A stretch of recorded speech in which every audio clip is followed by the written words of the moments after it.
All right, good evening, everyone. My name is David Freese. I'm calling to order this, I'm the mayor of Tonganoxie. Calling order to this December 15th, 2025 meeting of the Tonganoxie City Council. Ms. Huntington, would you call the roll, please? Yes, Mayor. Mr. Partridge? Here. Ms. McCutcheon? Here. Ms. Stevens is absent. Mr. Donnelly? Here. Mr. Dale? Here. Would you join us in the Pledge of Allegiance, please? I pledge allegiance to the flag of the United States of America and to the republic for which it stands, one nation, under God, indivisible, with liberty and justice for all. Thank you. Item 2 on the agenda is the approval of minutes from the regular meeting dated December 1st, 2025. Are there any questions or concerns or conversation regarding the minutes? Mr. Mayor, I make a motion we approve the minutes as presented. Thank you, Mr. Donnelly. Is there a second? I'll second. Thank you, Mr. Partridge. All in favor, say aye. Aye. All opposed? Motion carries. Item 3 on the agenda is the consent agenda in which we review the bill payments for the previous period. Are there any concerns or questions or conversation regarding the bill payments? I'll move to approve as presented. Thank you, Mr. Partridge. Is there a second? Second. Thank you, Mr. Dale. All in favor, say aye. Aye. All opposed? Motion carries. Moving on to old business, item 4. First, Mr. Porter, did anyone sign up to speak tonight during open period here? No signups, Mayor. All right, thank you. And we'll move right on to item A, ordinance number 1538, amending water and sewer rates, system development fees, and water and sewer regulations. Mr. Brockovich. Yep, thanks, Mayor. So this is under old business because we had a discussion about this at the last meeting, and a decision on what to do about utility rates was tabled and moved to further discussion this evening. So we've got staff has a brief presentation we can roll through, but I wanted to make just a few comments in advance of that. So kind of in summary again, the city has 2 utilities, sanitary sewers, and water. And what we do is occasionally, some communities do it every year, some do it a little more sporadically, but we engage with a third party that comes in and evaluates the utility. They have to make an assumption. In local government, there's something called an enterprise fund, which means the assumption is that the revenues that are generated by that fund are sufficient to run that, make future capital investments, and run the operations. And so when you evaluate it, when the third party we hired did that evaluation, his suggestion was that we needed to grow revenue by a certain percentage. And so revenue for utilities can be split at least into 2 major categories. Obviously, utility rates that are passed on. And the city's focus on rates has always been what is the cost of the delivery of that service, and that the rate structure should be reflective of that cost. The secondary component is system development fees, right? That's just a fancy word that we use to talk about when new developments come to the community and they need a sewer tap or a water tap, and what meter size are they using? What are those fees and charges associated with it? So the consultant made a larger recommendation.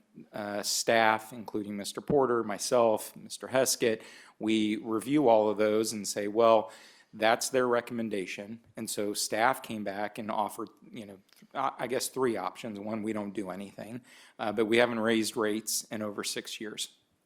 And so the other option is go with the recommendation by the consultant, which staff felt that was a little too aggressive. And so staff suggested we look at doing half of what the consultant recommended, because we felt we had pretty good fund balance coverage, and we had some, even though we had capital improvement projects on the horizon, we had potentially some alternative funding sources that could come from outside of just the utility itself.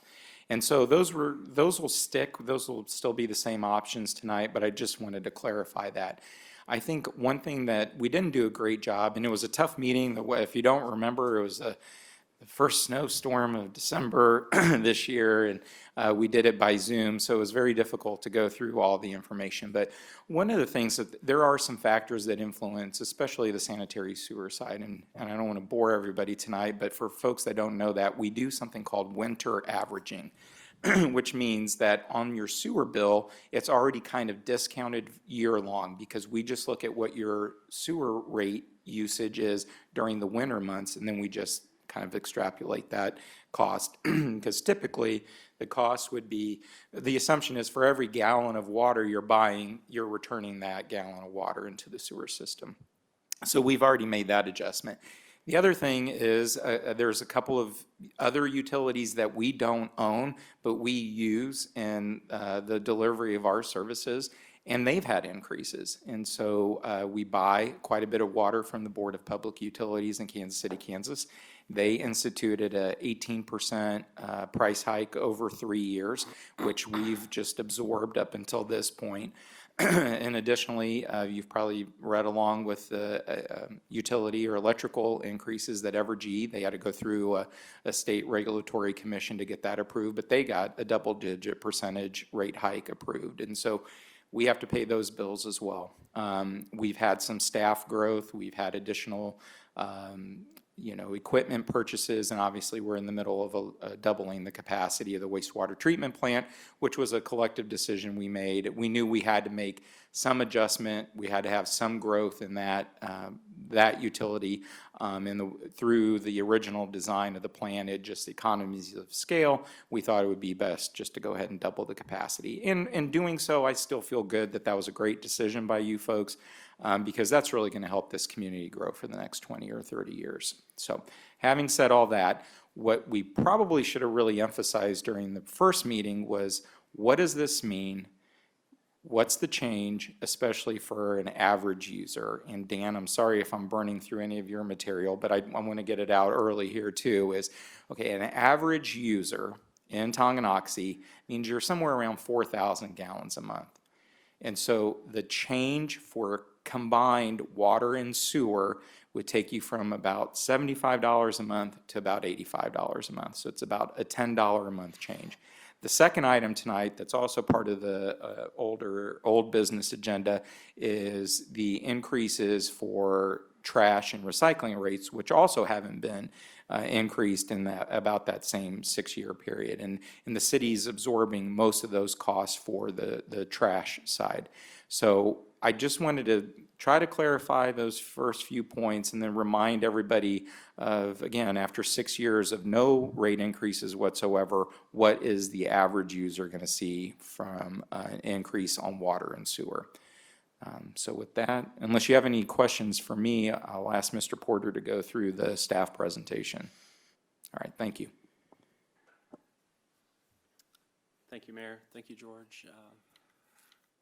I think that's called stealing thunder right there. George covered a lot of good information. I won't belabor the slides that I've flipped through here briefly. George covered a lot of the highlights. Again, the timelines shown on this slide, the analysis and its intent. That analysis has been published on the city's website since the week of Thanksgiving, so there has been an item that's out there in draft form for review by the city council or anyone who's interested, and it's available on our utilities pages. The report summary, again, it's 194 pages. It's very dense information. It's full of hypotheticals, which makes it even more complicated to read. There's 2 sets of recommendations from the consultant, with one being more strongly preferred. And we did talk about last time also that the KDHE loan program did a financial analysis in brief when we amended the loan for the sewer plant expansion project recently, and its conclusions did fall closely in line with what our consultant identified on the sewer side, which was very comforting to see, sort of like someone checking someone else's work.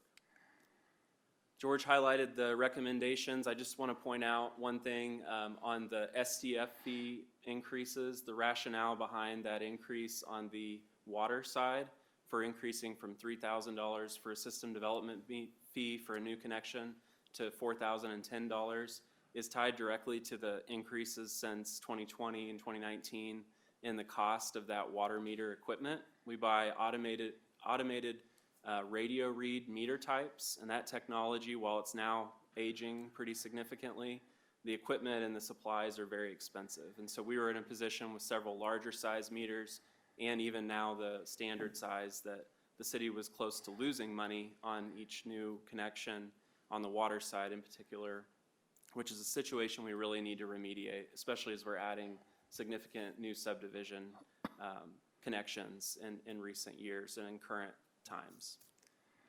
The sewer side does not have a system development fee increase on residential size meters, but larger size meters are recommended to increase. This slide just highlights, again, the rationale on the left-hand side for the water model and water fund, and the right-hand side, the sewer model and sewer fund, why the sewer fund is identified as needing more revenue in a quicker fashion. The biggest piece of this, besides the escalation in costs that George mentioned, and one that I don't know if he mentioned, was landfill disposal costs for sewer sludge, the byproduct of our sewer treatment. That's also risen very significantly in the past 2 to 3 years. But in addition to that, the recent sanitary sewer plant expansion loan is now 27% larger than anticipated in previous projections. So those kind of cost increases also have to be factored in. And you can see highlighted and circled on the sewer side, at current rates, if we held standard and did not make any changes, if cost escalations continued as projected, we would not have available funds in the sewer fund starting about the beginning of 2027. We all know that's not going to be the case.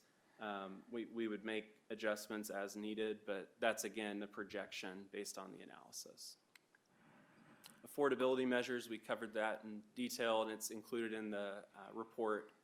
You can see the black line is standard affordability for water and for sewer in each illustration, and you can see that in most or almost all cases, our rates come in more affordable than the national average. This is the slide that George highlighted, the amount for an average user. It's a clustered bar chart, and you can see a minimum user with no use, a below average user with a small amount of usage. You could equate that to like a senior citizen that may live alone or not utilize a lot of water in their daily life, an average user across the city, and then finally on the far right, an above average user case for residential users. You can see highlighted in yellow staff's recommendation of an incremental approach to this rate adjustment. You can see in the green bar in each of these clusters what the consultant's strongest recommendation was for. So you can see it's close to half or nearly half in each of these circumstances in the terms of the monthly difference in dollars. Any questions on that slide? Okay. So this slide comes to a point that Councilmember Donnelly had a good question about at the last discussion, and it shows in 3 groupings a 1-year look back, a current year projection for fiscal year 2025, 2026 projection, and 2027 projection. Water is the blue bar, and sewer is the orange or yellow colored bar. You can see on the far left-hand side, if rates stay the same and are not adjusted at all, with all current assumptions, and this is a staff projection, you can see that we go from north of 50% fund balance in last year's case to just between 40 and 50% this year, and then a strong decrease in the sewer fund to 30% at the end of next year, and closer to 15% in sewer in 2027.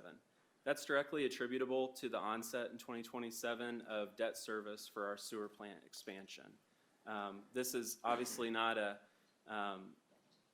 exact forecast, but it's a good sort of best guess with current assumptions in place and current growth projections as well. In the center of the chart is the consultant's recommendation, and you'll see in the consultant's report they recommend 50% fund balance be maintained for a utility of our size. That's not a council-adopted policy.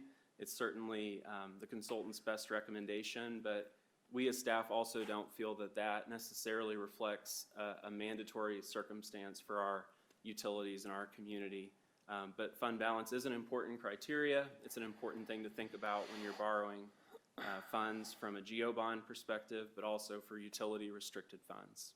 Option B on the far right is the city staff recommendation, again, showing a more incremental lessening of fund balances as you look out in future years. Any questions on that slide or? Yeah, I'm a little curious on the sewer ops, because our fund balance has only decreased $26,000 this year. How are we going from 60% to 50% in sewer ops?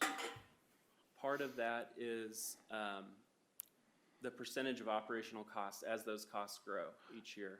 So Those your are- base is growing. Right, but those are over 1.2 million, so 26,000 is gonna be about 2% of that. So are we having a bad December, or have we projected something that maybe we need to update? Could you repeat, sorry, what your, I currently show the decrease in fund balance to be about 2% of ops. 26,000 decrease in fund balance on our November financial report versus what's up there on the screen. okay. Is that an old projection, or have we updated? I mean, or is December going to be cataclysmic to the fund balance? I'm just asking. For fiscal year 2025, where it comes in at 50% of fund balance? From like, what are we at, 58 roughly, down to 50, I just don't see in the numbers I'm looking at how we got there. So part of that is the projection of cost in the current year. We have 11 of 12 months already data for, so what's coming in December, we don't know. It's gonna go from a 2% loss of fund balance to a 8% loss in fund balance. Well, it's also the transition of a year, so the scale of the utility, you're looking at 2024 year end versus 2024 demand. So it's a moving. I'm looking at the beginning balance, which I would assume would be the end of fiscal year 24 of 699,000, and our end of November 25 of 673,000, a difference of $25,500. Our operations is 1.286 million in expenses, 1.261 million in revenues. I just want to make sure we're doing the math right on this one. Okay, I'll have to get back to you on that particular question. I'm sorry, I don't. All right. I understand the question you're asking. I'm sorry, I just can't answer it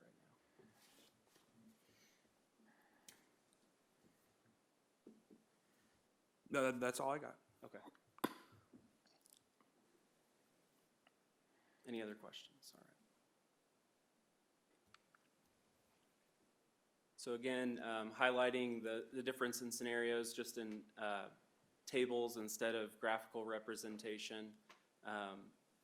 Shown in the green highlighted is with the consultant's recommendation, and the purple highlighted is with staff's recommendation at a more incremental and moderated approach. Other changes in the draft ordinances since last time, we talked a lot about timing of implementation. One point we want to highlight is with the decision the council makes tonight, we're asking to make changes effective January 1 of next year for system development fees. So making that more immediate, knowing that we're not quite losing, but certainly not gaining in the case of new connections to our utility. On the sewer and water charges paid by our ratepayers, we do recommend moving from a previous anticipated date of the February 1 billing statement date to April 1st. A couple reasons for that.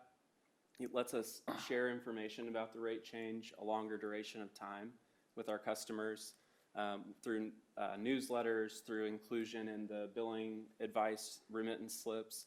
And it also tempers the increase in the sense that the city starts collecting it later in the fiscal year. As you saw in the last couple slides, our fund balance is projected to decrease, but not by a significant margin in the sewer fund until 2027 in particular, when debt service obligations grow. We do, however, recommend that a rate change take place sooner than nearly 2027 because we need multiple billing periods to start collecting that additional revenue. We can't just turn it on the year we need to pay those bills and not see more significant decreases to fund balance levels. So that's the proposal as adjusted and highlighted. If staff can answer any other questions, please let us know. All right, thank you, Mr. Porter. Thank you, Mr. Brockovich. Are there any questions? Just have a couple general comments. I think First of all, thank you to staff for helping walk through all that with me. I appreciate that very much. I'm kind of the pain when it comes to reserves, and I would encourage the future councils to consider a reserve level on that. One of the reasons being is that unlike taxes, these are changed or adjusted by the governing body whenever they need to adjust them to make it work. There's no really, other than the public coming in and complaining, there's really no way that your job is to make the utility work for the public. And if it's going broke, it's eventually not going to work for the public. So looking back, probably a 6-year hiatus from rate changes were probably, hindsight's always 20/20, it's probably something we should have looked at prior, so we wouldn't get this bigger of a hit. As for the development fees, being one that have paid many dollars in development fees and put in sewers myself, that's a fair price. It's a really reasonable. You go anywhere else, it's going to be much more expensive. So I'm really comfortable with that. And then the final thing on the rate thing, I think we do need to look in the future more often at, are these rates competitive? Are they fair? And are they putting the city in a position to continue to offer good quality water instead of waiting 6 years? I think that is a difficult situation. Obviously, if you go back, 6 years was prior to COVID. And you all know what escalation in every single cost that we have is done. And we were very fortunate that we were able to provide to the city of Tonganoxie stable water prices for a long time. Unfortunately, BPU didn't do the same to us. So anyways, that's just my comments, and I appreciate the work that staff's done, and I think we need to move forward with this. Okay, thank you, Mr. Donnelly. Anyone else? Yeah, since I think Chris and I were the reasons we got tabled, I feel I owe the record some reflection after 2 weeks. And I appreciate Dan and George taking the time to meet with me last week to go over the numbers on this. And, you know, I've done the math myself, and I feel like the numbers presented by Dan and George are not unreasonable, especially given the uncertainty over the BPU situation. The only thing I'd basically just reflect what Chris just said. Keep an eye on the fund balances, because my guess is before 2027, when we start paying back on phase 1 of the expansion project, that you're going to see fund balances go up, depending on what happens with BPU. And where Chris and I might differ slightly is you have about $2.5 million in fund balance between the capital outlay for those specific funds and the operating funds. And do you really need 30% when you have one very large customer that's causing, you know, a fairly static demand? Because as I've said before about fund balances and about policies related to them, they become a bond upon yourself. If you have a policy where you can't spend 30% of your fund balance, you've now created, you know, $2 million or whatever the number may be, encumbrance upon yourself, instead of being able to use the taxpayer dollars to provide taxpayer relief. Keep an eye on the fund balances in the years to come, and I would hope that these new rates should be good for at least a few years, but you never know what's going to happen. But I again appreciate city work on this, and I know it's not easy to ask all of us to make this policy change, but I agree that it's something we need to do. Thank you, Mr. Partridge. Anyone else? If not, I would accept the motion. Oh, do we need to move on both items, Mr. Brockovich, or one at a time? I believe the ordinance, number 1538 amends both rates. So I think the discussion is and correct me if I'm wrong, Anna, but the motion would be if you're willing to accept staff's recommendation. I believe that's the way it's drafted. All right. And Mayor, I might add one other comment. In our agenda packet, the agenda statement references ordinance 1537, and it needs to be 1538. And I apologize, that was a typo from the last meeting. 1538. In the agenda statement it does? On the requested motion? Oh, On the agenda on page it does, Yeah, but on the- it looks I like see. we Yeah, forgot to I'm just update looking at that. the actual ordinance itself. If anybody reads the motion, I just want to make that point. They should read 1538. Okay, thank you. With that, I'll make a motion to approve ordinance 1538, amending ordinance number 1476 concerning the use of public and private sewers and drains regulations of the city of Tonganoxie, Kansas, amending the city of Tonganoxie water and sewer regulations, and amending the rates charged for water and sewer services as presented in option B. Thank you, Mr. Dale. Is there a second, Mr. Donnelly? Thank you. All in favor, say aye. Aye. All opposed? Motion carries. Moving on to item B, ordinance number 1539, trash and recycling utility rates adjustments. Mr. Brockovich. Yep, thanks, Mayor. I think maybe just to keep this item a little bit quicker, I'll just ask Mr. Porter to go over again what the projected rates are. There were changes. Honey Creek, again, after a pretty long 6 years, 5 years on that, no rate increases, had proposed some changes. It's pretty consistent with the charges they have for other communities. There are some nuances to the curbside recycling, primarily because Leavenworth County is one of the only service county areas for Honey Creek that does not mandate, if the community provides curbside recycling, that each resident does that. But with that, Dan, if you want to talk about the rates and again what the city's focused on absorbing on the trash side. Thank you, George. Yes, so the $2 a month increase for our residential trash collection service that contracts through Honey Creek is an item that in the 2026 budget development, we talked about in great detail.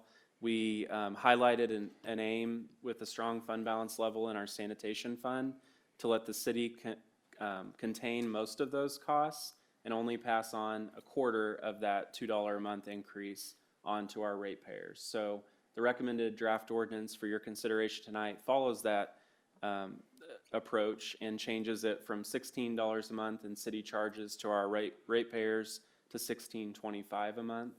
On the residential recycling collection, biweekly and optional service, $1 a month increase from $4.50 to $5.50 a month was put on the city effective last month in November from Honey Creek.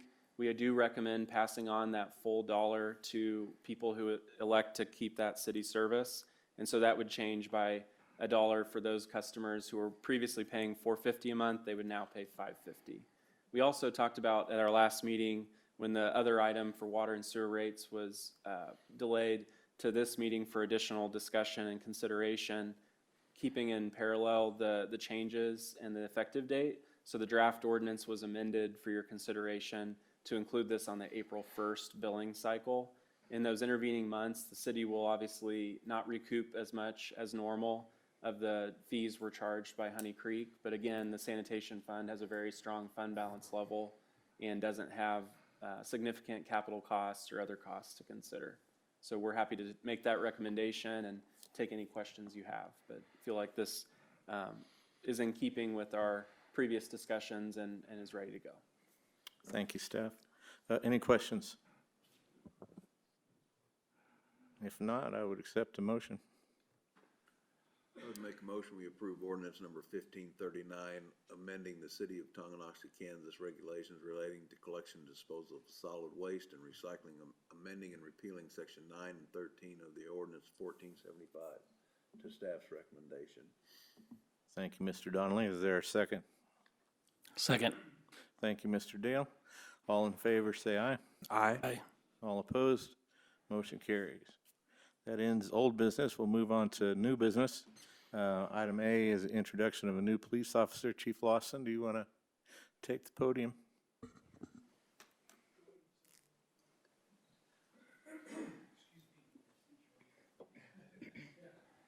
Mr. Mayor, Council, thanks for the opportunity here. I'll make this quick. Normally when we hire, up here, yes, I am.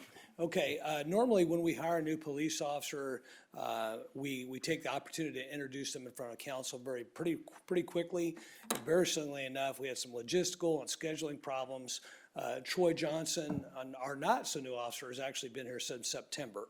And so I take full responsibility for the tardiness of, and getting in front of you all. But I just kind of wanted to point out that historically, when we have a police officer transfer in from another agency, sometimes, very rarely, but sometimes, we have to ask the question of, exactly why are you coming to us, and what's the problem at your current agency? Why exactly are you wanting to come here? Even though we know we're a really good agency, we sometimes have to ask those questions. In this case, Troy called us when we had the vacancy in September, and there was not an eyebrow raised once we saw his resume. Troy was an active duty military vet. He worked for Salina, and he got the Kansas Association of Chiefs of Police Valor Award. I was actually at that Valor ceremony for one of our other officers. So we were really, really pleased and excited when Troy expressed interest in coming here. He moved, is it Oskaloosa? Just south of it. Yep, just south of Oskaloosa. So that was part of some of the problem is getting him settled and getting him here. But we're excited to have him here, and we were wanting to bring him in to introduce you all and to the community. And thanks a bunch for the opportunity. So Officer Troy Johnson. So you want to say anything? Yeah, sure. Yeah. Hey, it's nice to meet everybody here again. I believe I've been to a few different of these things. I think I've met the majority of you, if not all of you already. I appreciate the warm welcome since I've been here. I'm excited to be here. My family's excited to be here. We may not reside inside the city, but the department, it speaks for itself. The city speaks for itself. Anybody that knows the city that I've talked to, they're pretty impressed with how it stands. So, and I've been impressed since I've been here. So, thank you for the opportunity. Thank you, sir. Thank you. Thank you for your service. We do appreciate it, both military and here. Thank you.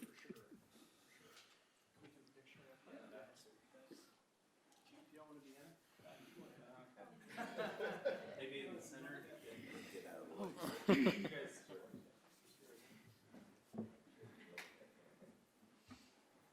Thanks, Sean. You're back up here. Awesome. Thanks, guys.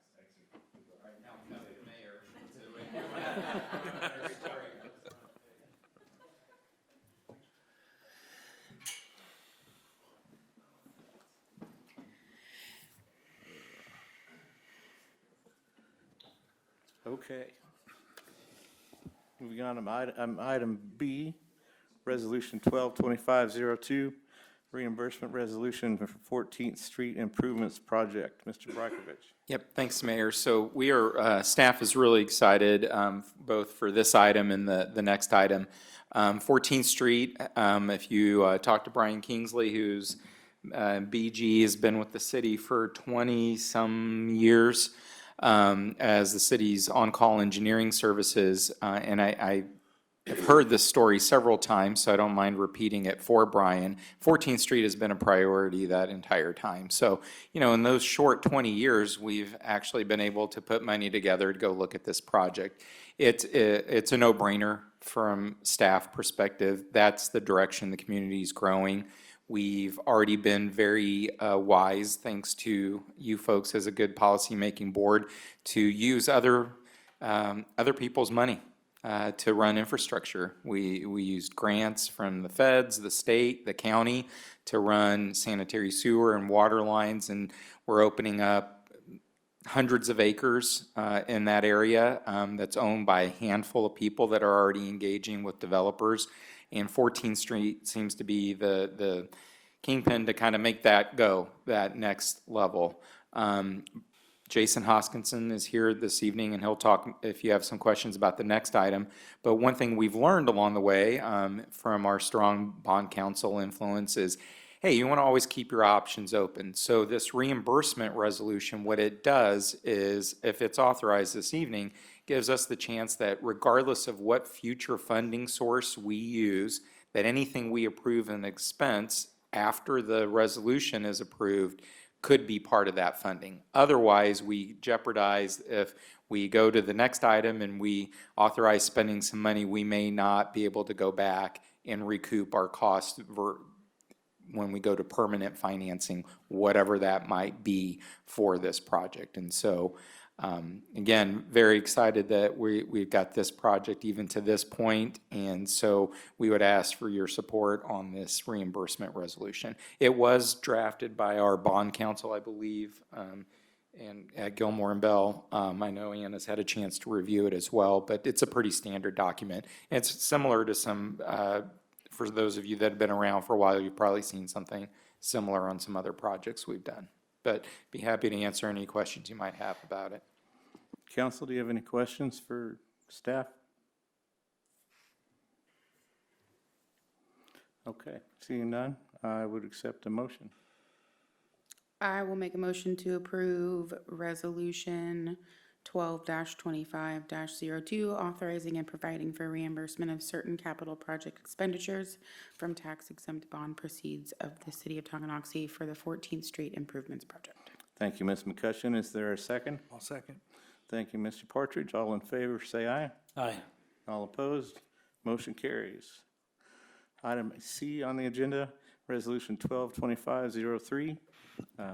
Consider approval of design engineering services contract for 14th Street Improvements Project. Mr. Brajkovic. Thanks, Mayor. So this item is a proposal from BG, which is our on-call engineering services. As you recall, I believe at the last meeting or the meeting prior to that, we discussed the results of the traffic study that was done in the area that kind of helps set the foundation for some, if not most, or even all of the design work that'll be associated with this project. Some other components that we've done outside of this is submit this project a couple of years ago to Mid-America Regional Council as part of the Grow KC 2050 project, and so it's listed there and eligible for some funding sources. But this ultimately gets the design work going, and again, we're talking about 14th Street as a new intersection at 2440, then moving to the east to make a connection at East Street near the school campus, and then the associated design work for both 14th and East, as well as a trail system, some sort of connection, sidewalks, all the things that are associated with that. We'll talk a little bit about kind of a complete streets design because it is going to connect over to the school campus, bike lanes, things like that. That's all part of what we'll be doing as we go through the design scope. I'd like to invite Jason up if he's got anything he wants to talk about, how excited he is to design this street for the city, and what's associated with it. Jason. Thank you, George. Yeah. Good evening, Mayor and Council. Jason Hoskinson with BG Consultants. And I don't have a lot to add. George and Dan have done a great job putting this all together. But he nailed it. Well, Brian and I worked together on those estimates back in I think it was 2005 was our oldest one for prioritizing 14th Street. So we are excited to see this one move forward. As George had mentioned, this is for survey and design. We'll also be engaging KDOT through this process and talking about corridor management money and funds that may be available for this too. So as part of that survey and design effort, it's going to be looking at how does this project move forward through 2026 and hopefully into construction in 2027, and where does the money come from? So I'd be happy to answer any questions you might have about our process if you have any. Thank you. Any questions? We're gonna get to where the money's gonna come from? Good point, Mr. Donnelly. Yeah, that's a good point. So the reimbursement resolution highlighted in the previous item allows this to be financed in a future GO bond issuance using debt proceeds. In the interim, we have spending authority and budget funds available in our capital projects fund, which is primarily comprised of our share of the county's sales tax. One of the permitted uses is infrastructure and work like this to develop infrastructure. In addition to that, a future decision point that the council's aware is coming soon is the concept of a benefit district in this area, which would then be a vehicle to help recoup the cost of the GO bonds necessary to finance the infrastructure. So there's a lot of pieces at play, and that's kind of the context of where we're at. We're encumbering for 600,000, correct? Mm-hmm. And specific, if it doesn't work, or if something changes, or if where does that come from? The city's capital projects fund and special highway fund, and those have sufficient funds. And I concur wholeheartedly that 14th Street's the direction, south is the direction. But I would encourage the council to understand that this is the taxpayers working on it, not private. And having put in lots of streets in this town, and the taxpayers never paid for a penny of them. I paid for them myself. It's great if it works. If it doesn't, what happens? I think it will work. I think it'll be outstanding. But you can't just assume that there is no downside to it. Having put in a couple miles of street myself, you don't, if you build it, they will come, maybe. But if they don't come, that's the part, it's easy if they come. It's really easy. But if they don't come, that's the part that I would be concerned with. Thank you, Mr. Donnelly. Anyone further? Did you have something to add, Mr. Brockovich? No, I think staff shares the same concerns that Mr. Donnelly expressed, and I think that's, as a policymaking board, I think you folks have been so thorough. We've tried to engage with other taxing entities that are somewhat responsible for traffic issues in and around this area to maybe cost share, and unfortunately over the years that's kind of gone to the wayside, and I feel like we've lost some time. Especially if we want to use something like some of the sales tax, special sales tax money that's available for a project like this. And so we just appreciate your willingness to prioritize this and get this project moving. So thank you. Okay. Seeing no further questions, I would accept a motion. I'll move that the city adopt Resolution 122503, approving the agreement with BG Consultants, Inc. for survey and design engineering services for improvements to 14th Street and East Street. Thank you, Mr. Partridge. Is there a second? Second. Thank you, Mr. Dale. All in favor, say aye. Aye. All opposed? Motion carries. Move on to item D, ordinance number 1540. Amending the city's comprehensive plan to add the downtown regulating plan pursuant to KSA 12747 and City Code Section 16104. Mr. Porter. Thank you, Mayor. I'll deliver some very brief introductory comments, and then Alexandra Purvis-Smith with Multi-Studio is here with us tonight, and she has a very short presentation and is also available for any questions you might have. It's exciting to be at this point tonight because if you don't remember, we originally approved the contract for this study, the Downtown Regulating Plan, back in February of 2024. So it's been a long process. There have been a lot of stakeholder engagement points with downtown business owners, the general public, the Planning Commission, and you as the City Council. And so we're excited to have the fruits of all that work and collaboration in particular ready for your action tonight. The two items, again, that the mayor referenced, the first listed in the agenda. One item is amending the city's comprehensive plan to add the downtown regulating plan. And the second is to amend in what's considered in other areas a text amendment procedure to amend the city's zoning and subdivision regulations and update other aspects of the zoning ordinance. And that'll be detailed in a little more clarity by Alexandra probably in her discussion. Staff are happy with the output of this report. The Planning Commission held the required public hearing for the text amendment at the December 4th Planning Commission meeting. We had no participants from the public, which I think could be seen as a good thing, especially since the draft report had been disseminated to the downtown business owners and in general on the city's website for several months. So I think all of that lends toward the idea that the report was a successful endeavor and didn't generate criticism in what it's comprised of. Happy to take any questions you might have, or we can let Alexandra start the presentation here. Any questions? Alexander? Thank you, Mayor, and thanks, Dan. We'll get it pulled up. Okay. Just a quick second. This looks like it might be the document instead of the presentation. Oh, the one says City Council on the flash drive. Sorry. Yes, that one. That looks right. Make it full page, yeah. Does this, okay. So like Dan introduced, I'm gonna try to make this really brief. I know you have a really busy night ahead of you, so I don't wanna take up too much of your time. And a lot of this is material that you're already familiar with from when I was here back in August, I think.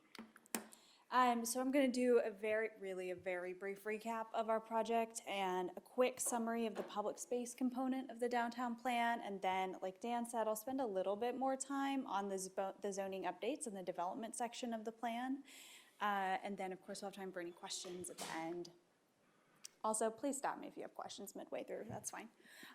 So we went into this plan working with city staff with a really clear idea that this plan needed to blend a few different things, policy, design, but then also those code updates that are before you tonight. And so the plan components of the final plan, it does include that public space framework with design concepts and a concrete capital investment strategy paired with a development plan for downtown for over the long term, and then those code updates that start implementation right away. So like Dan said, we had many different points of engagement and with you all and then with our downtown stakeholder group and planning commission at each phase of the project. It unfolded over 3 different phases. And through all of that engagement, a few different project themes arose as really the top priorities for the downtown community. And those are street design, promoting active and multimodal streets, downtown's identity and really celebrating downtown, and then having a plan for maintaining and investing in downtown over the long term. And then on the development side, what we heard was that there were some protections and enhancements needed to protect the character of downtown and really celebrate the traditional historic character that downtown has. Add a few more options for living in and around downtown, and then start to emphasize and celebrate the gateways into downtown. So I'm going to run through this really quickly, but if you have questions, we can circle back, of course. One thing we wanted to highlight at the very beginning of the plan was this concept of quick wins. And the reason for this is because the plan was very intentionally developed to not be reliant on large funding sources. There are recommendations in here that can be accomplished with large funding sources, but there are many, many more recommendations that can be accomplished by many different stakeholders, not just city staff, not just planning commission, but even community groups or the downtown business owners as well. And a lot of them are really low cost or moderate cost. And so we wanted to start with quick wins to really kickstart implementation with some ideas to build excitement, to raise downtown's profile, and to put forward some partnership opportunities for all of the various stakeholders of downtown. So one thing we heard from a lot of the downtown community and downtown business owners was the need for a concept to improve downtown streets. And so the traffic calming and parking concept on the slide here, it does a couple of different things, but some of the highlights is adding parking options, including ADA spaces, which we heard was a big priority. And then it also incorporates some street redesign ideas for 4th Street and then some of the other downtown area streets as well. And again, back to the concept of not just relying on large funding sources, these street redesign concepts include a quick build option that can be accomplished with really not much more than just paint and planters, all the way up to more of a longer term rebuild investment option as well. And then there are some concepts in here for the neighborhood streets that can really grow with downtown and the neighborhoods over time. The streetscape concept we heard really needed to focus on 2 things, maintenance and then making pedestrians more comfortable as they visit downtown, access the businesses and attend events. And so that is the focus of this concept. And then for the public space plan, what we heard from city staff and from our stakeholder groups was that there were more places needed for downtown events to really draw people into downtown more frequently and raise the profile of downtown. And so this is focused on maximizing the existing public spaces that you all have throughout and then also around downtown with some ideas for leveraging potentially untapped public spaces as well. And then with the arts, culture, and identity concept, this is focused on celebrating the identity of downtown and narrowing in on potentially a future brand, leveraging the public art resources that you already have, and then celebrating the history of downtown as well. So the development framework does a couple of different things. It pairs a regulating plan and then a frontage type plan, which I'll flip to in just a moment, with those targeted code updates. And so this is a little bit different than a typical downtown plan in that the code updates that are before you all will kickstart implementation right away. And so the regulating plan you can see on the screen, and then that is paired with the frontage type plan, and there are 4 different frontage types that add some design standards into the development plan and are paired with the code updates. And those frontage types are the Main Street frontage topology, which is really tailored to create a walkable, traditional Main Street, kind of Main Street business-oriented type environment. The transitional frontage kind of is designed to kind of transition from the walkable, business-oriented downtown area more into the neighborhoods. The workshop frontage type, which I think I have a picture of on a later slide, is designed to, it's designed to be paired with more of the industrial components of the east side of downtown. And so it is appropriate for the industrial uses that are over there and that would be promoted over in that area. But it does still introduce some design standards to make sure that they're appropriate for a downtown context, which is going to be hosting events and pedestrians and such. And then finally, the neighborhood frontage type just celebrates and kind of emphasizes the already existing kind of traditional walkable design that you already have in your downtown neighborhoods and just emphasizes that a little bit more. So moving in to discuss the code updates, there are a couple of updates before you. And we can pause if you have any questions, but it's going to do a couple of different things. So right now, you have 2 different downtown-oriented zoning districts. You have HBD, the Historic Business District, and then you have RI, the Residential Infill Overlay District. And so what these updates would be doing is updating those 2 and just adding a little bit more nuance to recognize the different contexts that you have throughout your downtown area.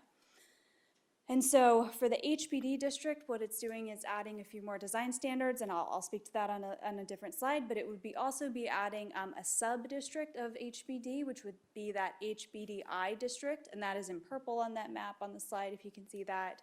And that's tailored more towards the industrial uses that you have on the east side of downtown.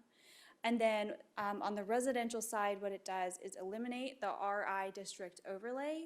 And within the boundary of the existing RI district overlay, anything that's currently zoned RSF would just be updated to RDT1, Residential Downtown 1. And then within that same boundary, anything currently zoned RMF1 or RMF2, Residential Multifamily 1 and 2, would update to Residential Downtown 2. So that's the summary. We'll walk through that a little bit more. Oh, I knew I had a frontage type slide in here. So these show a couple of images of the different frontage design types that are paired with these updates. And so the top picture you can see is tailored more towards your traditional Main Street. The workshop frontage is a little bit more tailored to industrial or kind of artisanal uses, a little still walkable, still pedestrian oriented, but a little grittier, a little funkier, a little bit more appropriate for that type of industrial use. So the Historic Business District updates, what is changing? So a few different things are being added to this update. Lot and building standards to recognize and protect the traditional scale and form of downtown. Maximum lot sizes instead of minimums. The use table is being updated to allow more flexibility. All existing uses are being retained, and it's actually adding more flexibility over uses. And that's possible because it has more design-oriented standards to make sure that any uses present in downtown are appropriate. And then it incorporates some prior Historic Business District design guidelines, but it does update those to be a little bit more architecturally neutral. We heard from the downtown business owners that promoting more creativity and vibrancy in the downtown storefronts was a big priority, and so that's why that change is in there. This is all necessary, you may remember, because the current HBD district really doesn't have any design standards to protect the existing character of your historic downtown. It doesn't prohibit it by any means, but it certainly doesn't require that any new investment would fit in and be appropriate with that character. With the downtown industrial side, the HBDI district would replace ILT and IMD, industrial light and medium, in the east side of downtown, and it would update it with that HBDI kind of sub-district. And so that includes lot maximum sizes and so few building sizes, building standards to limit the scale and intensity of buildings. It does retain all existing uses as well, but again, it's same with the HBDI district, just a few more design standards to make sure it's downtown appropriate. And then paired with the workshop frontage design standards as well. On the downtown neighborhood side, the updates here are doing a couple of different things. It's just reinforcing your historic neighborhood patterns and make sure those are reflected in the code for downtown. And then addressing a few different challenges and obstacles that have occurred recently when people have tried to build new houses in these neighborhoods, and removing some of those obstacles for appropriate infill. And then it does still retain all currently allowed uses and allows a little bit more of a flexible range of downtown compatible and neighborhood scale housing. So RDT1, and this would be updating anything currently zoned RSF within the residential infill overlay district boundary. So this eliminates those standards and replaces it with more specific and more nuanced building type standards. It promotes some options for more downtown appropriate detached housing types, so a little bit more flexibility there to enable some infill where it's appropriate. And then it does add some of the walkable neighborhood design standards as well, looking at streetscapes and frontage design, building design, that type of thing. The updates to RDT2 are very similar. Anything zoned RMF 1 or 2 would be updated to RDT2 within that RA overlay. It corrects for a few issues that have been occurring in the past. So currently, RMF1 and RMF2, the lot and building design standards for those districts are really just oriented more towards kind of large-scale complexes and are really not highly tailored to the traditional patterns you have in your downtown neighborhoods. And this corrects that issue and just makes it appropriate for the existing neighborhoods that are around downtown. It promotes a mix of neighborhood scale, smaller scale, kind of multi-unit housing. And then again, similar with RDT1, it adds some walkable neighborhood design standards as well. And so Chris and Dan wanted us to introduce some of the next steps that you'll be seeing upcoming in the next year. Again, this is not a part of anything before you tonight, but it's just kind of introducing some next steps that are recommended in the plan. The plan does recommend a couple of zoning changes in the future, one of those being on 4th Street between Green and US 2440, anything currently zoned RSF/RDT1. Would be updated to RDT2, so that is a recommendation in the plan. And then on the other side, there's a recommendation to rezone the depot property to HBD. And so that's a little bit about next steps, and I think that's all I have. Thank you. Any questions, council?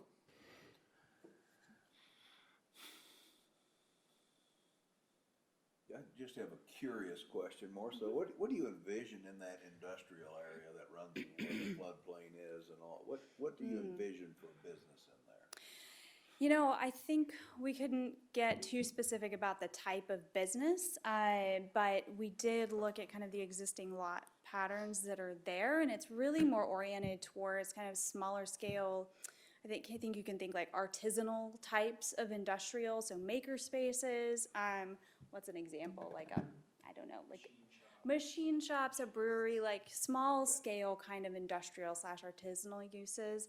And that area does also overlap with something you've probably read about in the plan, which is kind of that recreational East Gateway concept as well, tying in with the floodplain. Mr. Donnelly, I think that's an area too that in our previous like CMIP discussions, we hadn't highlighted opportunities for trails in that exact corridor. We looked mainly at missing links and developed neighborhoods, but the eastern and kind of northeastern end of the downtown corridor really have a lot of potential if we can get past floodplain constraints. There's sometimes dedicated right-of-way already in place. It's just a matter of making the plan work. So that's a nice thing that this study really brought to the forefront.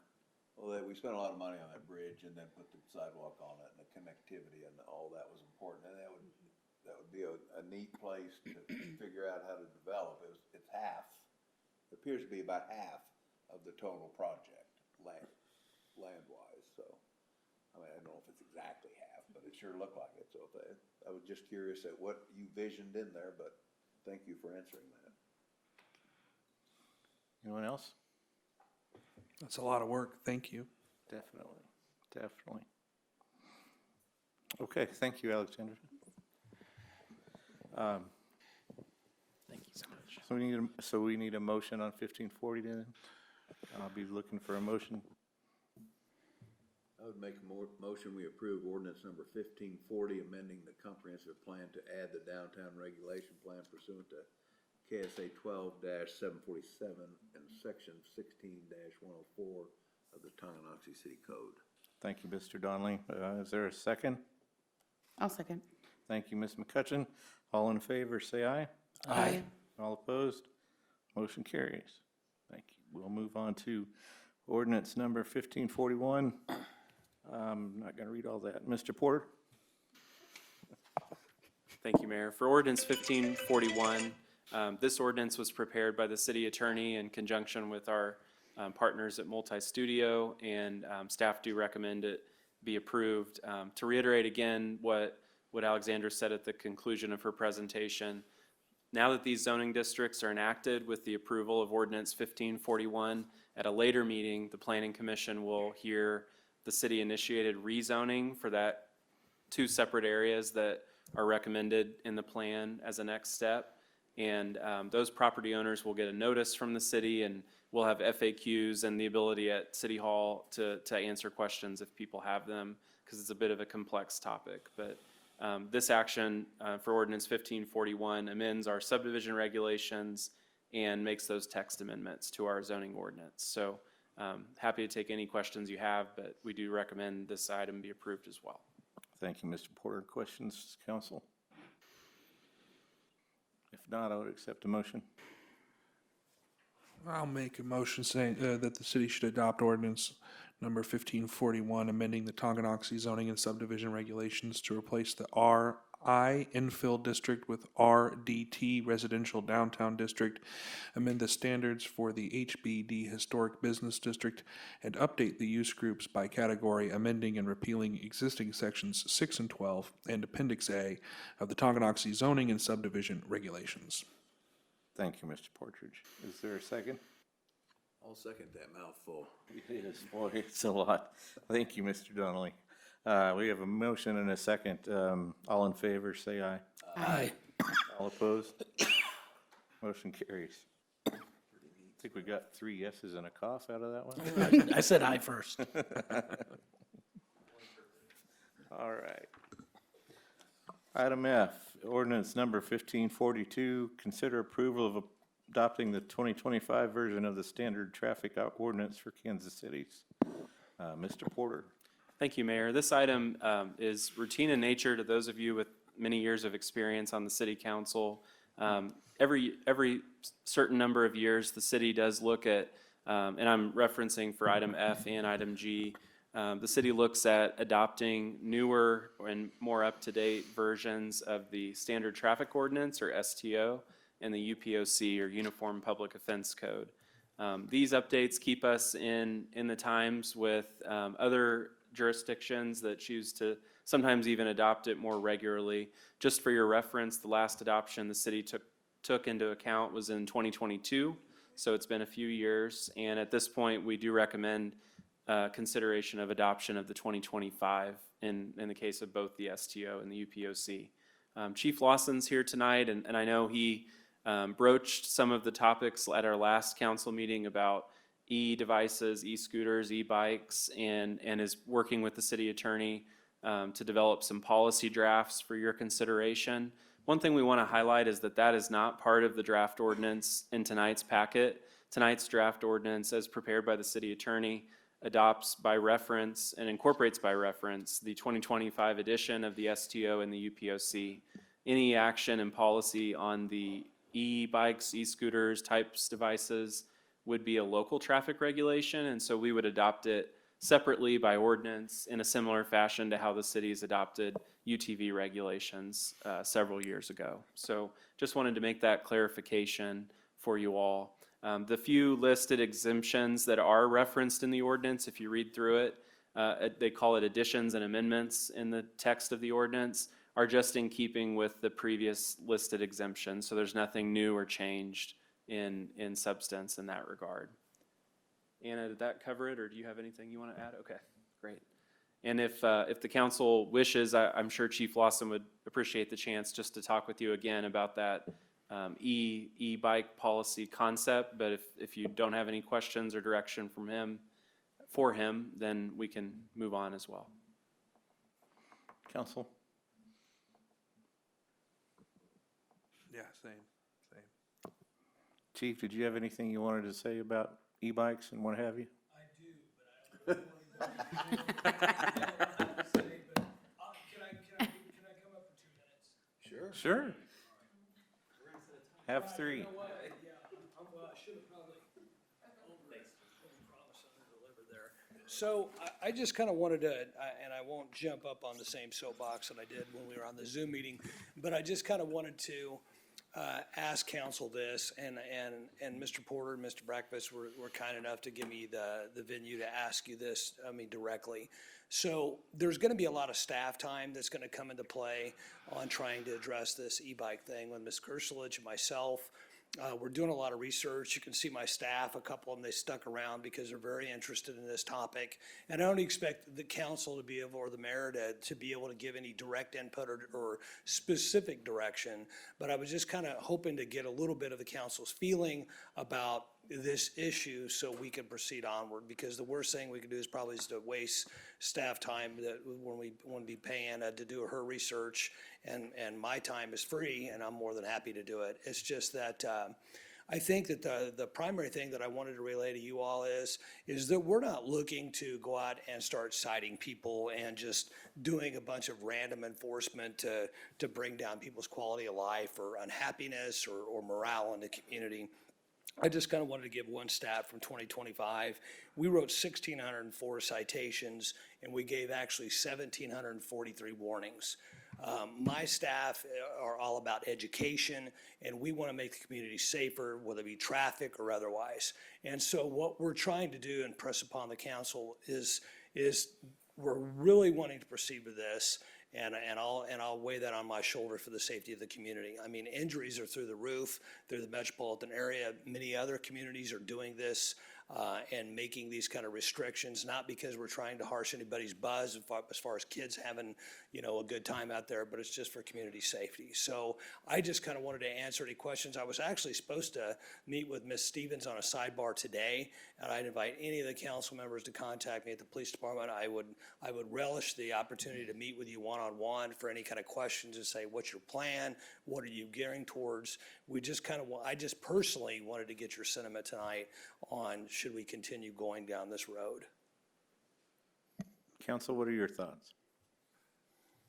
Well, I know my opinion's not very relevant, but I had a repairman who lives in Jackson Heights over to my house today, and he saw one of my signs in my basement for city council, and the first thing he asked me about was e-bikes.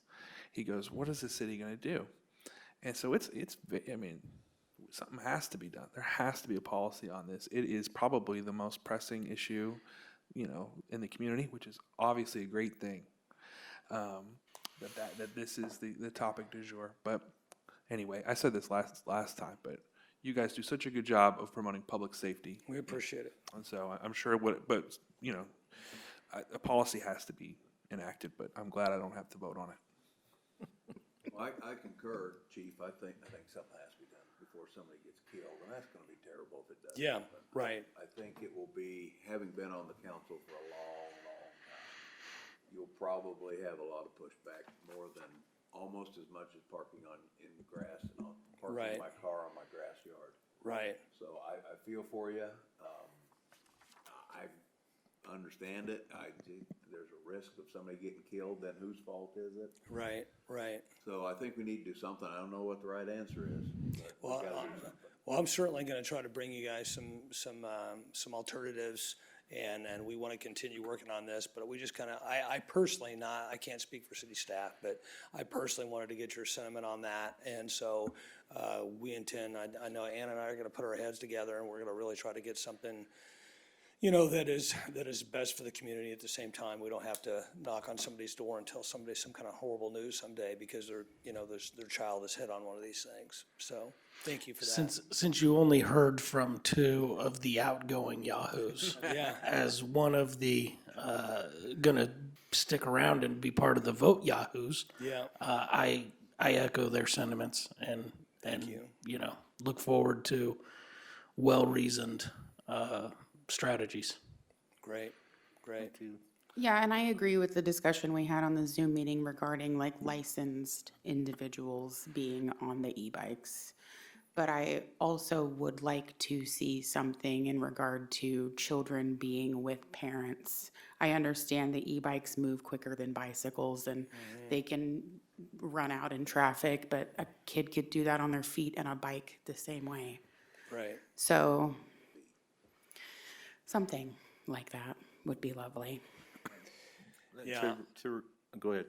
No, and Ms. McCletchan, I appreciate your perspective on that. I absolutely do, and I'm certainly not one to debate any of this now. It's just, again, it's very, very difficult for us as law enforcement to enforce those kind of things, like was your parent within so many feet of you, or Sure. have accompanying you, and me and Mr. Porter were having this conversation this morning about how many times have you screamed at your 5-year-old, 10-year-old, 12-year-old stop, and they yeah, don't, I and know. it's just Yeah. it's a difficult dynamic. But I will definitely try to do some reading. I'll definitely try to do some reading and some research on that to see if we can, encompass something like that in there. And Yeah, I'm not saying it's probably gonna be easy, but yeah, I'll do my best. I'll do my best. So, well, if no other questions, thanks again for giving me the venue. Mayor, did you have something for me? Just one more thing, just Yeah. to reiterate what I said last time. Parts of this town aren't built well for walkers, let alone bicyclists. Right. And if I had a kid and I wanted to spend that kind of money on an e-bike, I wouldn't want them to ride in the street either, because every third driver is looking at their phone. Right. There is no good answer for this, but we'll find it. We'll find one. And to your point, I think the primary largest thing on the national narrative on the research that I've been doing is there's no regulation, federal regulations on these things. And so accidents have doubled since 2017 to 2020. They're progressively getting larger and larger. And one of the main reasons why is because you can go on your local Tractor Supply, your local Walmart, and there's just all kinds of different foreign entities that are producing these things that really don't care about United States federal restrictions or bylaws, and so it's very hard to regulate. So to your point, that's absolutely correct. So if you're looking for a blessing, I believe you have it. Okay, well, that makes me feel a lot better. Thank you for the opportunity. Sure. Thank you. You should have been around here for the parking on the grass one. oh goodness. I can imagine. Well, That's still a topic. I've got a couple. and we survived. I've got a couple of spots I could show you for that one too. I had somebody call my boyfriend not too long ago and say, "Hey, I heard your girlfriend's on the city council. Can I park my truck in my yard?" No, Can, but it'll cost you. I don't. You want me On to an write you a improved surface. sign to put in your yard that this is approved by me? That's not a thing. I'm sorry. All right. Okay, where are we? Consideration Still F. of item F. Separate motions on both? Yeah. I'd make a motion, we approve ordinance number 1542, related to regulation of traffic within the corporate city limits of the city of Tonganoxie, Kansas, incorporating by reference the standard traffic ordinance for Kansas City's 52nd edition with certain additions and changes, amending and repealing existing section 14101 through 14103, inclusive City of Tonganoxie City Code. Thank you for that motion and for keeping us on track, Mr. Donnelly. Is there a second? Second. Thank you, Mr. Partridge. All in favor, say aye. Aye. All opposed? Motion carries. May I go ahead and make a motion for 1543? Absolutely. All right, I'll move that the city adopt ordinance number 1543 relating to the regulation of public offenses within the corporate limits of the city of Tonganoxie, Kansas, incorporating by reference the Uniform Public Offense Code for Kansas City's 41st edition, amending and repealing existing section 11-101 and repealing existing section 11-102 of the Tonganoxie City Code. Thank you, Mr. Partridge. Is there a second? Second. Thank you, Mr. Dale. All in favor, say aye. Aye. All opposed? Motion carries. Good luck, guys. Yep, thank you. Stay safe. Item H, City Personnel Policies Update. Mr. Porter. Thank you, Mayor. I'd like to introduce Dennis Dimovich, who's here with us tonight. He's here also to offer any support for any questions or or discussion you want to have this evening. We appreciate Dennis's work in this endeavor. As those of you who have been on the city council a while may be familiar, a lot of our city personnel policies were formulated and crafted and compiled into a standard policy handbook back in 2012 through about 2014. Since 2014, there have been very limited changes. Usually it was the addition of a clause or some content. It resulted in the intervening years between about 2014 and now in a pretty complex, convoluted document. There were sometimes conflicting references. There was just a lot of issues. It was actually over 150 pages as of the end of last year when we last took a look at some updates. And those updates, you'll remember, were changes in our vacation and other forms of paid leave accruals and maximum caps. So what this project included, in summary, was since July of this year, the city contracted with Mr. Dumovich, and we did a comprehensive analysis of the entire 154-page document, current practices and procedures, and Mr. Dumovich brought his expertise, especially in the areas of employment law, compliance with federal and state law, and also in just plain language. You'll see in the draft policy that's included in a link in the agenda statement, it's now 47 pages long. It's much more consolidated. It's much more plain language focused, which is a trend in human resources that we've seen in personnel policies in particular, to make that something that anyone with any level of expertise can find what they're looking for and find a clear answer in the event that they need that. We also looked at, again, removing any contradictions or vagueness in terms, and we also included as an appendix the adopted paid leave accruals and caps and maximum schedule as an Appendix A. We included in the agenda packet tonight for your consideration a summary that highlighted areas with proposed changes or updates, and you can see those listed. I won't read through them all. It's a full page of summarized changes.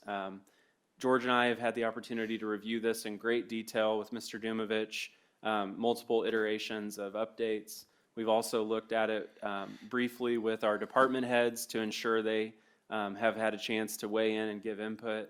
And we've also talked in recent years repeatedly with our employment law advisors, with our insurance provider, liability insurance in particular, and we've incorporated key changes that they saw as very important to protecting the city's interest going forward as we continue to operate and run a good organization, or a great organization in our opinion. Happy to take any questions you might have. Again, in the full policy, it's still significant in length, but it's a much more understandable product, and we're very pleased with the recommended draft policy as presented. All right, thank you.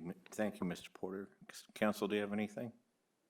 Yeah, I was curious about the sick leave changes. Can you kind of explain those? Sure. So the sick leave changes were last updated in November of 2024. So there are no changes presented in the current draft policy other than the inclusion of a one-page appendix that highlights what those accruals and maximum caps are. Okay. I might take this opportunity, because the city doesn't do GAAP. We don't really disclose our liability for compensated absences. And that's fine. But usually, a city that does do GAAP, at least the citizens can see at some point those policies when they're presented in a report, where we don't really do that. So it's something that the accountant in me is like, make sure in the future years to come, you guys keep an eye on that and don't let those balances get out of control. I do have one question, and it's really for council, maybe our consultant on. Can we approve this without seeing the full document in the package? I mean, we're not making it public. I want to make sure, we've always had them in the past. So we can't approve this without the document visible to the public. It would be difficult for me. The whole document is on the city website. It's available with a hyperlink in our agenda packet. So it is available to anybody. Oh, no, and I understand that. I just want to make sure that we do this correctly. Because it's a personnel thing. Yes, I mean, the fact that the link is in the memo makes me feel better about it. But if there's anybody that wants to take time to look at it, ask questions, you can certainly continue this item. Yeah, I just wanna make sure we do it right. I mean, I've approved a zillion of these things, but I've never not looked at one. So this would be the first for me. Yeah, it feels odd. So It's not I'm looking right. comfortable with you guys doing it, but I just wanna make sure it's right, or I do it right. Yeah. Anyone else have any thoughts on that? I mean, the link's there. Can we continue this, George, so we make sure that everybody's had a chance to look at it? I know it might say, who's gonna look at it? I Well- guess is one thing, but, I mean, it's there, it's just the link. I mean, we already had a few hundred-page agenda packet for tonight, and so we thought on this one item that's more under the purview in our organizational structure of the city manager to make a recommendation on that. I mean, I can guarantee you, we're not violating any federal or state laws in the policy that we're recommending for approval tonight. Mr. Dumovich is here. I know he looks like a spry young fella, but I can vouch that he has over 40 years of experience in human resources, both in the private and public side. And so, but if it makes you feel better to put a full document and wait another couple of weeks to introduce it, I guess we could do that. I don't know if there's anything, I mean, we've already made the substantive changes like Mr. Partridge asked about. I mean, the changes in sick time were just because public safety works different shifts, and so they should probably accrue time off for accounting for a 10 or 12-hour shift as opposed to employees that work 8 hours. And so those things we've already put into place and practice. Payouts at separation, those are already defined and limited.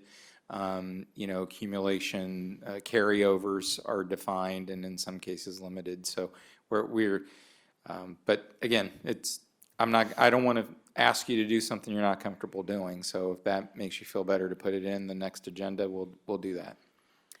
I'll make the I motion. wanna assure you guys, I'm not uncomfortable with any of that. I just wanna make sure process. Are you comfortable with this process and? Yes, and, I mean, most organizations today will, either provide hyperlinks or electronic, handbooks because of the cost of paper, and these are living, breathing documents, so they're gonna change on a regular basis based on federal and state law and the way the organization runs, and so electronic information is the wave of, it has been for at least last 5 years is how most organizations do this. okay. Is there a motion necessary on this? Because I didn't see a resolution or ordinance number on the agenda. Yeah, it's a good question because it's my understanding that under our organizational structure, it's the city manager's recommendation to make, and this was, I would say it's slightly beyond for your information. I wanted you to be aware, that's why we wanted to include the document that itemized all the changes and what they were. But again, So are you looking for a motion to just adopt the updated city personnel policies? basically, a simple motion, correct? So moved. All right, thank you, Mr. Partridge. Is there Second. Second, thank you, Mr. Dale. All in favor, say aye. Aye. All opposed?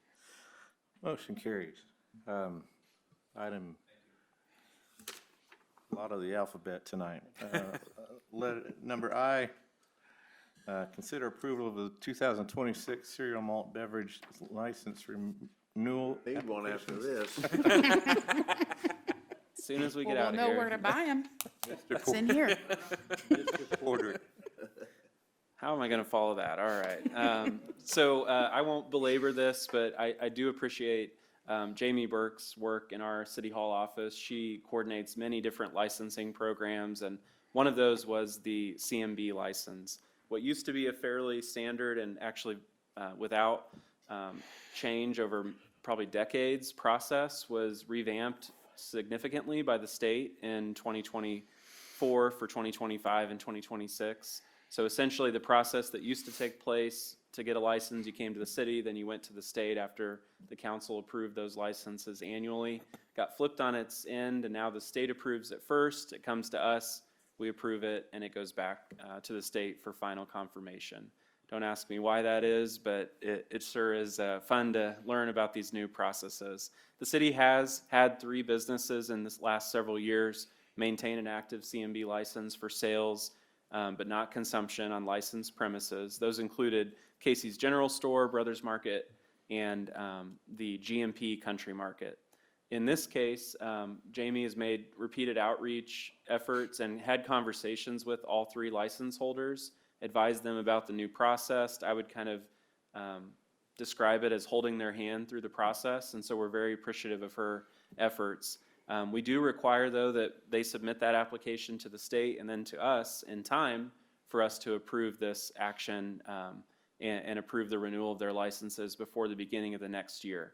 That has not taken place for one of those 3 entities, so we've coordinated with the police department and with our codes officer to make them aware that until that license is renewed, in the case of GMP Country Market, opening or sale of unopened CMBs on those premises will not be permitted. To reference that for you all, it's the gas station facility that is co-located with a liquor store. And so the liquor store is not impacted. That licensing is in perfectly good shape. And it will just be on the gas station side. Until they submit this application to the state and to us, they will not be able to sell CMBs on the gas station side. So they're aware of that. We've communicated it very well, I feel like, and we hope to get them on the agenda by January 5th if they will get the application submitted to us, unless they want to do business differently. So we'll proceed accordingly. That'll take effect again January 1. So for tonight, you're good, but starting in January, we'll have to treat it differently. Again, the motion tonight is just to approve the renewal of these CMB licenses. Every year when we reevaluate this, we confer with our police department to understand if there are any public safety concerns or recent issues to highlight for your attention, and there were no such issues this year. So staff do recommend approval of the 2 submitted licenses. Happy to take any questions. Are there questions or a motion?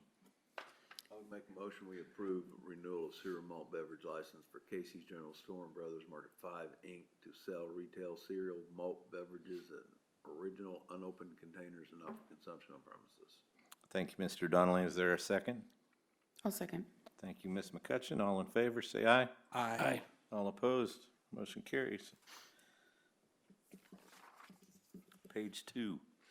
Item J, public hearing, consider budget amendments to 2025 adopted budget for multiple funds as presented and advertised. Mr. Porter. Thank you, Mayor. This item does require a brief public hearing. I don't believe we'll have a large crowd participate tonight, but at the end of this presentation, we will be required to open and then close that public hearing. The item included for you tonight for consideration includes 4 funds that are state budgeted funds, and 1 non-state budgeted fund, the police equipment fund, with amendments proposed prior to year end. In some of these cases, and potentially in all of these cases, we may not reach the levels of increased expenditures that built the basis of a recommendation for these amendments, mid-year amendments, which are perfectly normal processes. We did one last year in December for several funds, and in some years we do and some years we don't. I'll highlight in a little bit of detail each of the 4 funds and the context of them, but want to highlight in 2 of these funds cases, they are tax levy funds, the general fund and the library benefits fund. And in those cases, the legal budget authority is to spend the entirety of the dollars in the fund. There are, however, planned budget expenses that we want to basically right-size to make more understandable in future years, so future budget reports don't show overdoing our budget authority. We've seen similar actions approved by the City of Basehor, City of Lansing, Leavenworth County. That's sort of a common circumstance at this point in the year, as conditions are slightly different than projections we made over a year and a half ago in many cases. So for the general fund, you can see that there's an increase in planned expenditures for generally employee personal services costs, which include health insurance premiums that we've talked about in detail earlier this year. We've also got increased charges and credit card processing fees. We've seen that across the board in our utilities and general fund activities, reliance on credit card payments, fees charged by those processors. And so that is not a fee we pass on to a customer. In some organizations, they take that tact. In our case, we absorb those fees and charge them into the cost of doing business in each of those areas. So about half of those proposed adjustments in plans are associated with employee benefits, a little less than half in compensation in departments, and then 6% of the change is due to contractual services. The police department was our largest differential from projections to actual. Some of that's due to overtime costs associated with vacancies, which you'll remember from our presentation earlier tonight. The police department had a vacant position, and actually several vacant positions in early 2025 that they were able to work around. When we look at the second tax levy fund, the Library Employee Benefits Fund, this fund is a pass-through fund entirely for the cost of health, dental, vision, and life insurance costs for the Tonganoxie Public Library. We also pass through the tax levy and revenue that the library collects. One thing that was unanticipated over a year and a half ago with the library benefits levy was the pilot fee from Hills. So the city and Hills approved an agreement where the pilot revenue is an additional type of revenue that Hills pays to the county, and then it's remitted to the city and then passed through to the library. So in our projections last summer, we weren't factoring that in, and we don't want to be at a point at year end where we risk violating budget law by not having the expense authority to pass through the final tax remittance of the year from the county in December.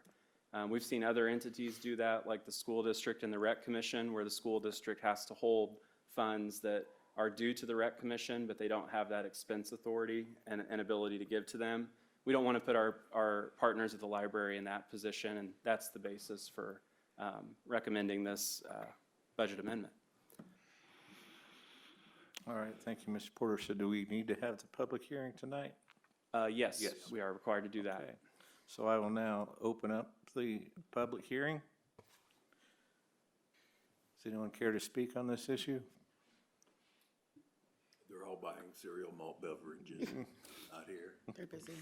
Seeing none, I'll close the public hearing and move on to item K, in which we need a motion, correct? Any discussion?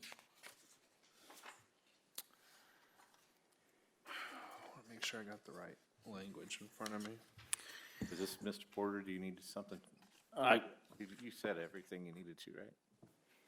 Yeah, I'll make a motion to approve the 2025 budget amendments to the General Fund, Library Benefits Fund, Water Operations Fund, Sewer Operations Fund, Police Equipment Fund, as presented, and direct city staff to complete necessary steps to file and record the budget amendments. Thank you, Mr. Dale. Is there a second? I'll second. Thank you, Mr. Partridge. All in favor, say aye. Aye. All opposed? Motion carries. That ends new business. City manager agenda, Mr. Brakovich. Thanks, Mayor. Just two items there. We can be very brief on those. I'll ask Mr. Porter, since he prepared the monthly budget report, to highlight anything of significance on that. Thank you, George. In honor of Mr. Partridge's last meeting, we've got a 45-minute presentation slotted in for this, so he may walk out if we did that. Our November 2025 financial report's included in the packet. It's 15 pages in its entirety. A couple highlights. November sales and use tax remittances from the state were not received in November. They were received in early December. We hear some griping from cities of small and medium size across the state at the Department of Revenue for that schedule, but really the most critical one is at year end, and so we'll continue to hope that everything wraps up in accordance with normal schedules for December of this year. We are, with the report, the November remittance did come in a strong level, so we are not seeing any other potential concerns, and we'll update you more in the next monthly financial report about year-end landing. We still have a little less than $350,000 in ARPA funds unexpended. They are encumbered with an action that was approved originally in 2023 with a contract for the sewer plant expansion. Now that that project is really taking off, I think a pre-development meeting, pre-construction meeting is scheduled later this month. That'll result in very quickly the construction activities starting and the expenditure of the remaining funds for that design and construction phase engineering contract. So we're excited to complete one more monthly report in April, and then hopefully by the end of 2026, as required, have expended all of the funds from that federal funding source that allowed us to cover nearly $1 million in cost with federal aid instead of with local dollars for that project. We also want to highlight that the major fund expenditure levels are within general expectations. I think one thing that really threw us for a loop, looking back to a year and a half ago in building the budget for 2025, was the anticipation that we'd be partnering with the school district to work on East Street. And that plan obviously changed in short order in early 2025. We approved a contract, as you'll remember, a few months ago for Front Street, and that project is anticipated to really kick off in January of 2026. So we have some big capital projects kicking off either right now or very, very soon. And we're excited to see, the result of some of that earlier commitment in terms of major infrastructure projects in roads, sewer plant, and other areas. One thing that I want to highlight that we're appreciative of is the department's willingness to work within the confines of their budgets. Our department directors and our staff at City Hall do a very good job partnering on building budgets and then holding themselves to budgets in terms of the expectations of what they need to deliver. We do periodically have things that come up that surprise us, but that's the nature of any sorts of predictions that you do and projections. And in general, we're approaching year end in a very good position. We'll have highlights next month about fund balance changes by fund, and we'll be glad to share that information with you in greater detail then. Happy to take any questions if you have any. Any questions? Okay, thank you, Mr. Porter. Do you have anything more, Mr. Brockovich? Just a quick update on the Chieftain Park process. I think Mr. Porter and other staff have been working, I think Lindsay, right, have been working with Brad Eccles on developing the RFQ review process, and then maybe one of these two would give an update. Mr. Eccles indicated creating kind of a smaller committee to review those. Maybe give that update on the projected composition of that committee. Certainly. So 2 members of the Recreation Commission, 1 member of the school board, and 1 member of the city council. I believe it's Ms. Stevens who's been initially asked to serve on the review group that will comprise the small committee for the project design and selection of a consultant as the first step. With that, the RFQ that was issued a few weeks ago is due at the end of December. I think it's December 30th. We still have one sort of domino that has to fall to allow selection of a consultant and permanent and long-term financing, and that includes the Attorney General's review of our interlocal agreement. Ms. Kirstlich sent that on to the Attorney General's office November 18th, so they technically have until February 16th of next year that they could wait to give us a blessing or comments on it. In the event that they come back sooner, the intent of this update is to inform you that if they came back sooner, the earliest we would possibly consider a contract as a result of the RFQ and a recommendation from that small committee would be the second meeting in January 20th. But in all likelihood, we're going to be at the 2nd February or the 1st March meeting if the Attorney General's office doesn't come back sooner with a result. Until we have that interlocal agreement in place and approved, we cannot issue the contract for a contractor for the design and procurement of the equipment. We can't agree to lease purchase financing as anticipated. So everything's kind of on hold until that domino falls, and then the project can move forward. So more to come soon is the update. All right. All right, thank you. Item 7, the city attorney agenda, Ms. Kirstolich? No, I am. All right, thank you. Mayor Pro Tem agenda, Ms. Stevens is absent. City council agenda, anybody on council have anything to say tonight? I do. Do you have anything to say, Chris? Go right ahead. All right. Well, I'll make this very brief, I promise. First of all, I just want to thank all of you for giving me the opportunity to serve on this board the last 3 years. It's been a tremendous honor to serve this community and to work with all of you. I think we each bring a different perspective, and I get to witness a lot of city council meetings and stuff like that. And I think I would say, without reservation, that the level of mutual respect and cooperation and the work being relationship that we have, and also that includes staff as well, is fairly rare. And that's mostly due to you guys putting up with me. So I really appreciate y'all. I have 2 final things I want to harp on. The first one, if you look at these fund balances, okay, we have a projecting ending total fund balance across the city of $9.5 million. In theory, the accounting equation would suggest that we have $9.5 million of assets. Do you know what they are? I don't. We don't report them, all right? As this city grows, so too should its accounting processes. All right, I'll just leave that where it lies. And then the last thing is, and the only thing I can really feel qualified to give you guys advice on, because I deal with it extraordinarily, is I deal with a lot of city staffs in my profession, and a truism would be the bigger the city, the better the staff. But the quality of staff that we have here, starting with George and Dan and Lindsay, is far above our punching weight. And it's important as the years to come that we keep this staff as best we can happy and together, and support them as we have. And I know that you guys will.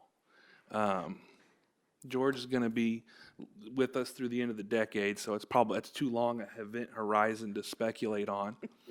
But Dan's a rock star in this field, and I hope he stays with us a long time to come. And same with Lindsay. And it's been a true pleasure working with all of you, and I know that you guys will do the best for the city of Tonganoxie in the years to come. That's it. Thank you, Mr. Partridge. That is very well said. Mr. Donnelly? Well, I do want to thank, first of all, very, very, very importantly, the citizens of Tonganoxie for a long time over the years having faith in me, and starting way back when I'm planning and zoning, when you can't imagine what we had back then. And but I do have to agree totally with Matt that we have got a great city, we've got great staff. George's leadership's incredible, not only in the city, but quite frankly, in the county. Though he fights a lot with other people, I won't name names. But we're fortunate and we're blessed to have that. And I really do believe that we're in good hands with you 3 who are left to carry on, and obviously Laura Lee will be around as well, and a couple new ones. I hope and wish the best for them. We've got such a bright future. It's just really fun to watch, and it's been fun since 1994 to watch it, and it's getting better every day. So keep up the good work. Thank you. Thank you both. Anyone else? All right.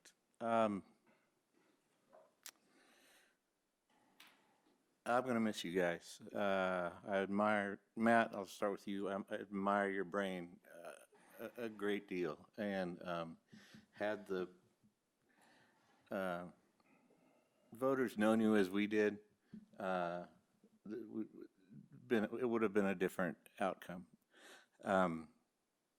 And I appreciate every question that you've ever asked, because it's something that I never would have thought about. And you've been a great addition to what is a special group, I think, of people that work together. And it's good to have a K-Stater up here. Don't get many around these parts, but I've been glad you're here.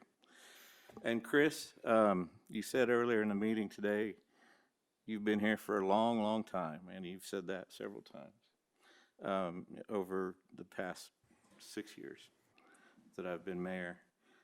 You have left an incredible legacy in this town, from parks to neighborhoods to libraries to business parks. I don't want to list them because I don't want to list them all because I'm going to forget some of them, and that is not just at a policy level or a production level or a big bringing in hills level. It's on a personal level too, because you were one of the first people I met in town and helped me feel at home. Met you at the gym, and you introduced yourself, and very few people had done that in the years prior. And your influence helped me. I got to be a high school soccer coach because of what you helped me start out with the little kids. But I think the world of you, and I know that you're not done. Thankfully, you're going to be still with the Port Authority and help us out there. So thank you both so much. I have a little something for the both of you.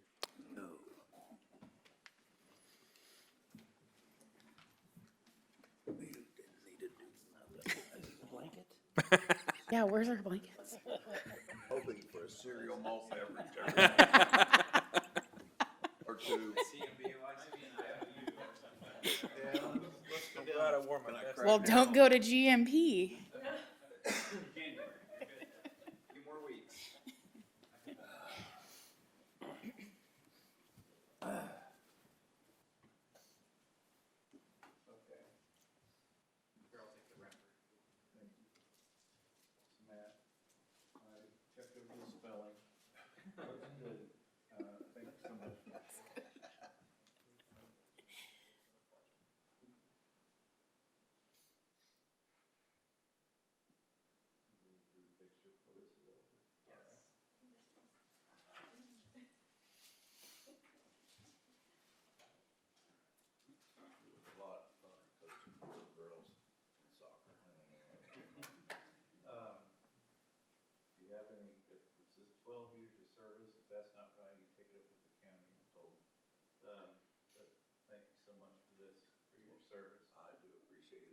Thanks for the opportunity, David. I appreciate working with you a lot. All right, can we get a group photo? Put you both in the middle. Get the middle spot. I don't know. You sat through the meeting. Here, I'll get in the middle here. Yes. That's where we, need the bosses. Can we see our certificates? Can we hold them? Awesome. Great.